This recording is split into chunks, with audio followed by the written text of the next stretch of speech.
বিশ্বে কঠিন হয়ে পড়ছে শান্তিরক্ষা, সদস্যদের দক্ষতা বাড়াতে কাজ করছে বাংলাদেশ। নারী শান্তিরক্ষী পাঠাতে শেখ হাসিনাকে জাতিসংঘ মহাসচিবের অনুরোধ। প্রত্যেকেই আমাদের শান্তিরক্ষীদের ভূয়সী প্রশংসা করেন। জাতিসংঘের সেক্রেটারি জেনারেল নিজেই আমাকে এটা বলেছেন যে আমরা যেন আরও বেশি করে নারী শান্তিরক্ষী প্রেরণ করি। আমরা শান্তির কথা বলি কিন্তু সংঘাতে লিপ্ত হই কেন? আন্তর্জাতিক শান্তিরক্ষী দিবসে বাংলাদেশের বিরুদ্ধে একসুর যুক্তরাষ্ট্র ও বিএনপিপন্থী প্রবাসীদের। সেনাবাহিনীর সুনাম ক্ষুণ্ণ করতে আন্তর্জাতিক গণমাধ্যমকে ব্যবহার করছে একটি মহল, মন্তব্য তথ্য প্রতিমন্ত্রীর।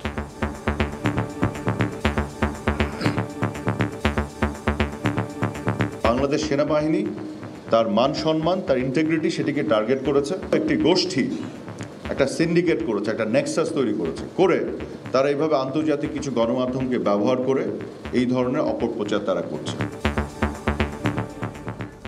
দেখছিলেন প্রধান শিরোনাম। রাত 11টার সময় সঙ্গে আছি আমি জাফর সাদিক। এবার অন্যান্য শীর্ষ সংবাদ। রাজনীতির মাঠে বেনজির আজিজ বিতর্ক। ব্যক্তিগত ঘটনার দায় নেবে না কোনো বাহিনী, বলছে আওয়ামী লীগ। দুর্নীতি ও অধিকার হরণের দায় নিয়ে সরকারকে পদত্যাগের আহ্বান বিএনপির।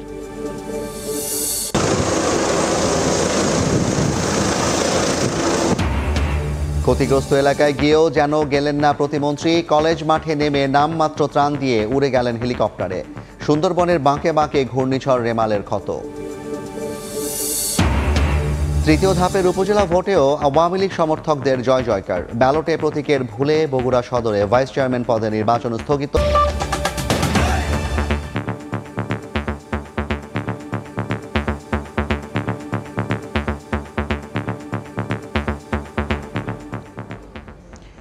বিশ্বে শান্তি রক্ষা কঠিন হয়ে পড়ছে বলে মন্তব্য করে প্রধানমন্ত্রী শেখ হাসিনা বলেছেন, সদস্যদের দক্ষতা বাড়াতে কাজ করছে বাংলাদেশ। সকালে আন্তর্জাতিক শান্তিরক্ষী দিবসের অনুষ্ঠানে তিনি বলেন, বাংলাদেশ থেকে নারী শান্তিরক্ষী পাঠাতে অনুরোধ জানিয়েছেন জাতিসংঘ মহাসচিব। এ সময় যুদ্ধ ও অস্ত্র প্রতিযোগিতা না করে মানব কল্যাণে অর্থ ব্যয়ের আহ্বান জানান তিনি। শান্তি প্রতিষ্ঠায় নিয়োজিত বীর যোদ্ধাদের সম্মানে প্রতিবছর ২৯ মে পালন হয়ে আসছে আন্তর্জাতিক জাতিসংঘ শান্তিরক্ষী দিবস। বুধবার বঙ্গবন্ধু দিবসটির আনুষ্ঠানিকতায় যোগ দেন প্রধানমন্ত্রী শেখ হাসিনা। তুলে ধরেন বিশ্বে শান্তি প্রতিষ্ঠায় বাংলাদেশের অঙ্গীকারের কথা। প্রত্যেকেই আমাদের শান্তিরক্ষীদের ভূয়সী প্রশংসা করেন। বক্তব্যে চ্যালেঞ্জময় নতুন বৈশ্বিক বাস্তবতায় শান্তিরক্ষী মিশনে বাংলাদেশের সদস্যদের আরও বেশি প্রশিক্ষিত করে পাঠানোর কথা জানান সরকার প্রধান। বলেন, বাংলাদেশ থেকে এখন আরও বেশি নারী সদস্য নিতে আগ্রহী জাতিসংঘ। জাতিসংঘের সেক্রেটারি জেনারেল নিজেই আমাকে এটা বলেছেন যে আমরা যেন আরও বেশি করে নারী শান্তিরক্ষী প্রেরণ করি। বাংলাদেশের শান্তিরক্ষীগণ যাতে বিশ্বের সবচেয়ে চ্যালেঞ্জিং এবং বিপজ্জনক অঞ্চলসমূহে সৃষ্ট পরিস্থিতি মোকাবেলা করতে পারে, সেজন্য তাদের সময়োপযোগী প্রশিক্ষণ দিয়ে প্রস্তুত রাখা হয়েছে। এ সময় যুদ্ধ ও অস্ত্র প্রতিযোগিতায় টাকা না ঢেলে জলবায়ু পরিবর্তনের অভিঘাত মোকাবেলা সহ মানব কল্যাণে অর্থ ব্যয় করতে ক্ষমতাধর দেশগুলোর প্রতি আহ্বান জানান শেখ হাসিনা। যুদ্ধ মানব জাতির জন্য কি কল্যাণ বয়ে আনছে।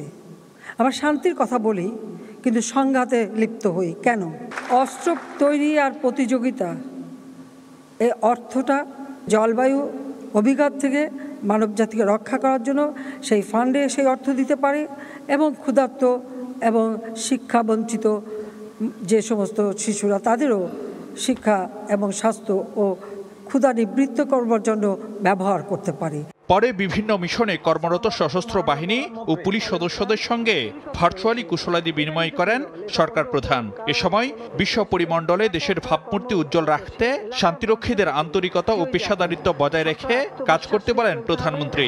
বিজয়ী জাতি হিসেবে মর্যাদা নিয়ে চলতে হবে, মাথা উঁচু করে। ফারুক ভিয়া, রবিন, সময় সংবাদ, ঢাকা।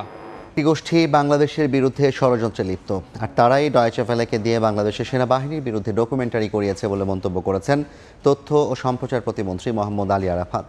দুপুরে তথ্য ভবনে বাংলাদেশ প্রেস কাউন্সিল পদক প্রদান অনুষ্ঠানে তিনি বলেন, এবার টার্গেট করে সেনাবাহিনী সুনামপূর্ণ করতে আন্তর্জাতিক গণমাধ্যমকে ব্যবহার করছে গোষ্ঠীটি। ডয়েচে ভেলে আপনারা চেনেন, DW, তারা একটি ডকুমেন্টারি বানিয়েছে। তারা টার্গেট করেছে একটা প্রতিষ্ঠানকে এবং এই দেশকে।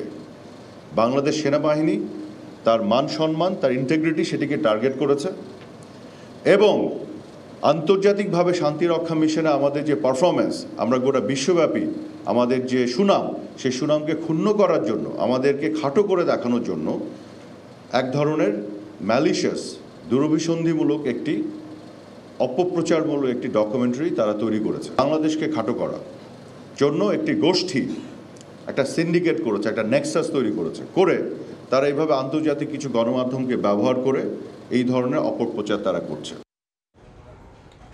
আজিজ বেনজিরের দায় নিয়ে আওয়ামী লীগ সরকারের পদত্যাগ দাবি করেছেন বিএনপি মহাসচিব মির্জা ফখরুল ইসলাম আলমগীর। তার অভিযোগ, দুর্নীতিবাজ ও জনগণের অধিকার হরণ করাদের সৃষ্টি করেছে সরকার। আর আওয়ামী লীগ সাধারণ সম্পাদক ওবায়দুল কাদের বলেছেন, ব্যক্তির অপরাধের দায় নেবে না কোনো বাহিনী, অপরাধীদের চিহ্নিত করে ব্যবস্থা নেওয়ার বিষয়ে বদ্ধপরিকর সরকার। দুর্নীতি ও জনগণের অধিকার হরণের অভিযোগে সাবেক সেনাপ্রধান জেনারেল আজিজ আহমেদের বিরুদ্ধে মার্কিন নিষেধাজ্ঞা আর সাবেক আইজিপি বেনজির আহমেদের দুর্নীতির অনুসন্ধানে তদন্ত শুরু করেছে দুদক। এ নিয়ে রাজনীতির মাঠেও চলছে বিতর্ক। ক্ষমতাসীন দল আর বিরোধী দলের পাল্টাপাল্টি অভিযোগ আর সমালোচনায় উত্তাপ ছড়াচ্ছে রাজনৈতিক অঙ্গনে। রাজধানীর ইঞ্জিনিয়ারিং ইনস্টিটিউশন মিলনায়তনে বিএনপির প্রতিষ্ঠাতা জিয়াউর রহমানের ৪৩তম মৃত্যুবার্ষিকীর আলোচনা সভায় যোগ দেন দলটির শীর্ষ নেতারা। এ সময় মহাসচিব মির্জা ফখরুল দাবি করেন, আজিজ বেনজির সরকারের সৃষ্টি, তাদের অপরাধের দায় নিয়ে সরকারকে পদত্যাগের আহ্বান জানান তিনি। সাবেক পুলিশ প্রধান আমেরিকান স্যাংশন পাওয়ার পরেও তাকে অপরাধী বানিয়েছেন। একইভাবে যে সাবেক সেনা প্রধান, তাকে স্যাংশন দেওয়া হয়েছে একটা মাত্র কারণে, যে সে বাংলাদেশের লুট করেছে, চুরি করেছে এবং নির্বাচনে বাধা সৃষ্টি হয়ে দাঁড়িয়েছে।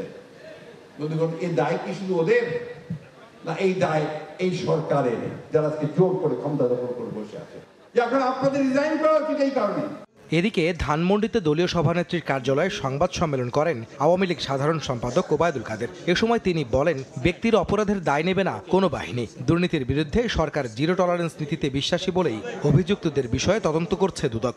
তারা যেটা প্রচারণা চালাচ্ছে বেনজির, আজিজ আহমদের আওয়ামী লীগের সৃষ্টি, যা যার ব্যক্তিগত ব্যাপার। আমরা তো একটা প্রতিষ্ঠানকে দায়ী করতে পারি না। এখন ব্যাপারটা যখন প্রকাশ্যে এসেছে, তখন দুদক তদন্ত করছে, যে যতটা করেছে অপকর্ম, অপরাধ, সেই জন্য শাস্তি তাকে পেতেই হবে। বিএনপির আমলে তাদের সৃষ্টি করা দুর্নীতিবাজদের বিরুদ্ধে ব্যবস্থা না নিলেও আওয়ামী লীগ এ বিষয়ে কঠোর বলে দাবি করেন সম্পাদক ওবায়দুল কাদের। আহমেদ সালেহিন, সময় সংবাদ, ঢাকা। রেমালে ক্ষতিগ্রস্ত এলাকায় না গিয়েই খুলনার কয়রা থেকে ফিরলেন প্রতিমন্ত্রী। হেলিকপ্টার থেকে কলেজ মাঠে নেমে নামমাত্র ত্রাণ বিতরণ করে ফের উড়ে গেলেন। যদিও এক সপ্তাহের মধ্যে প্রয়োজনীয় উদ্যোগ নেওয়ার কথা জানিয়েছেন প্রতিমন্ত্রী। খুলনার কয়রা উপজেলার দশালী গ্রামের দুর্বল বেড়িবাঁধ ভেঙে তলিয়ে যায় গ্রামের পর গ্রাম।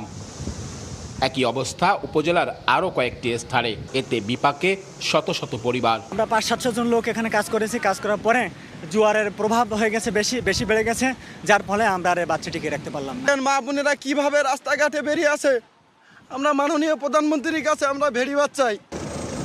এমন পরিস্থিতিতে বেলা 11:30টার দিকে হেলিকপ্টারে ক্ষতিগ্রস্ত এলাকা পরিদর্শনে যান দুর্যোগ ব্যবস্থাপনা ও ত্রাণ প্রতিমন্ত্রী মোহাম্মদ মহিবুর রহমান। সেখানে নামমাত্র ত্রাণ দিয়ে তিনি চলে যান। এতে ক্ষোভ প্রকাশ করে দুর্গতরা। মাননীয় মন্ত্রী এই এলাকায়, জনপদে না আসায় এলাকার মানুষ খুবই ক্ষুব্ধ হয়ে গেছে। আমাদের এখানে আসলে সবচেয়ে ভালো হতো, দেখতো আমাদের সুখ দুঃখ।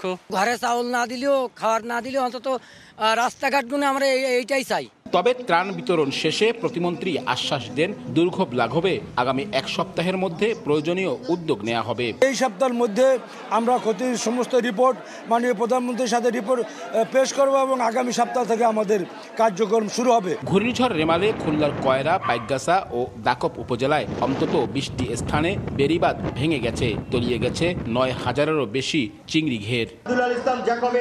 এদিকে খুলনার কয়রার পর দুর্যোগ ব্যবস্থাপনা ও ত্রাণ প্রতিমন্ত্রী পরিদর্শনে যান ভোলার চরফ্যাশনে। সেখানে ঘূর্ণিঝড় রেমালে ক্ষতিগ্রস্ত 450 পরিবারকে সরকারের খাদ্য সহায়তা তুলে দেন। বলেন, দুর্গত এলাকার উন্নয়নে সরকার সব ধরনের ব্যবস্থা নেবে। আব্দুল্লাহ আল মামুন রুবেল, সময় সংবাদ। মৃদু ভূমিকম্পে কেঁপে উঠল ঢাকা, চট্টগ্রাম, সিলেট সহ দেশের বিভিন্ন এলাকা। সন্ধ্যা 7:15টার দিকে রাজধানী সহ দেশের বিভিন্ন এলাকায় এই ভূকম্পন অনুভূত হয়। উৎপত্তিস্থল মিয়ানমারের উত্তর পশ্চিমাঞ্চলের মাওলাইক শহর। রিখটার স্কেলে মাত্রা ছিল 5.4। এ সময় ঢাকা, চট্টগ্রাম, সিলেট, রাজশাহী, যশোর সহ দেশের বিভিন্ন এলাকায় বাসিন্দারা ভূমিকম্প অনুভূত হওয়ার কথা জানান সামাজিক যোগাযোগ মাধ্যমে। তৃতীয় ধাপের উপজেলা নির্বাচনেও আওয়ামী লীগ সমর্থকদের জয় জয়কার। পছন্দের প্রার্থীর বিজয়ের খবরে উল্লাসে ফেটে পড়েন নেতাকর্মী সমর্থকরা। ভোটে জাতীয় পার্টি সহ অন্য দলেরও কয়েকজন প্রার্থী জয়ী হয়েছেন।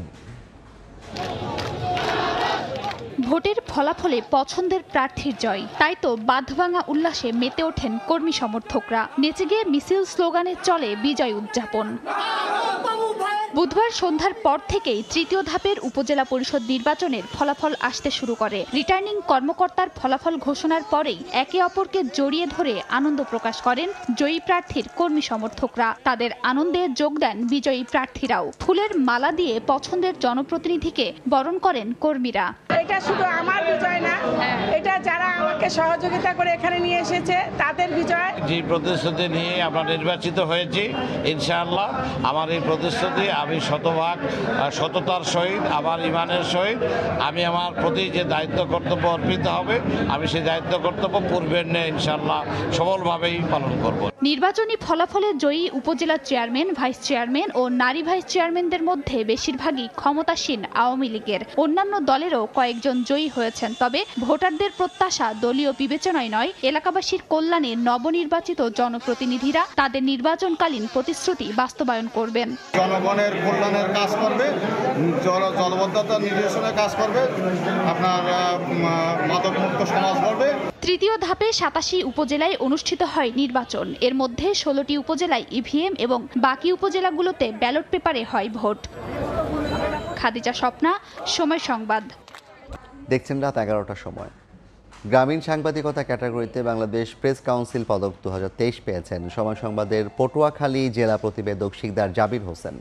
বুধবার বিকেলে তথ্য ভবনে বাংলাদেশ প্রেস কাউন্সিল এবং তথ্য ও সম্প্রচার মন্ত্রণালয় আয়োজিত প্রেস কাউন্সিল পদক 2023 তুলে দেন তথ্য ও সম্প্রচার প্রতিমন্ত্রী মোহাম্মদ আলী আরাফাত।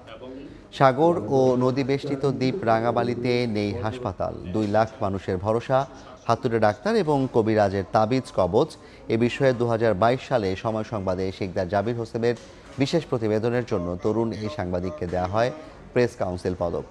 এবছর 6 ক্যাটাগরিতে বিভিন্ন গণমাধ্যমের 4 জন ব্যক্তি ও 2টি প্রতিষ্ঠানকে পদক দেওয়া হয়।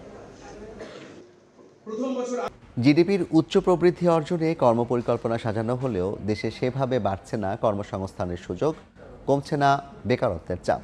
বরং গেল 1 বছরে দেশে বেকার মানুষের সংখ্যা বেড়েছে 1.25 লাখ। এ অবস্থায় আসছে বাজেটে বেসরকারি খাতে বিনিয়োগ বাড়ানোর তাগিদ দিচ্ছেন ব্যবসায়ী নেতারা। জিন্নাতারা যশোয়ার রিপোর্ট। কাজের সন্ধানে শহরমুখী মানুষের ঢল পরিচিত এক দৃশ্য বাংলাদেশে। উন্নয়নের তৃপ্তির ঢেকুর তোলার পাশে গলার কাঁটা হিসেবে আটকে আছে যে কটি সমস্যা, তার একটি বেকারত্ব।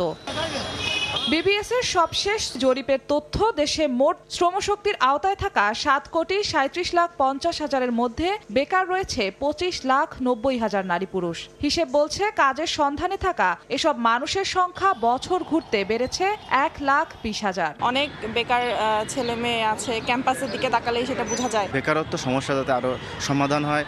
উদ্যোক্তারা বলছেন বেসরকারি খাতে বিনিয়োগ বৃদ্ধি আর কর্মমুখী মানব সম্পদ তৈরিতে সরকারি মনোযোগ না বাড়ালে বাড়বে না কর্মসংস্থানের সুযোগ। কর্মসংস্থানমুখী বাজেট তৈরি করতে হয়, তাহলে আসলে জোর দিতে হবে বিনিয়োগ বাড়ানোর উপর। দেশে মোট জনসংখ্যার 70% কর্মক্ষম মানুষ থাকলেও ক্রমেই কমছে যুব শ্রমশক্তির হিস্যা। এ অবস্থায় সমৃদ্ধির পথে জনমিতিক সুবিধার সর্বোচ্চ সুযোগ কাজে লাগাতে আসছে বাজেটে বিশেষ নজর দেওয়ার পরামর্শ অর্থনীতিবিদদের। প্রাইভেট সেক্টর সেভাবে এমপ্লয়মেন্ট ক্রিয়েট করতে না পারে, তাহলে সরকারের তো তহবিল তৈরি করতে হবে। আজ থেকে 5-6 বছর আগে একটা তহবিল তৈরি করা হয়েছিল, একদিন 1,000 কোটি টাকা হওয়া উচিত ছিল, যেখান থেকে আসলে সহজ শর্তে তরুণরা ঋণ নিতে পারবেন। বেকারত্ব দূরীকরণে আনুষ্ঠানিক খাতের কর্মসংস্থান সৃষ্টির পাশাপাশি এসএমই উদ্যোগ বৃদ্ধির জন্য বাজেটে পথ নকশা থাকা দরকার বলে মনে করেন বিশেষজ্ঞরা। জিন্নাতারা যশোয়া, সময় সংবাদ,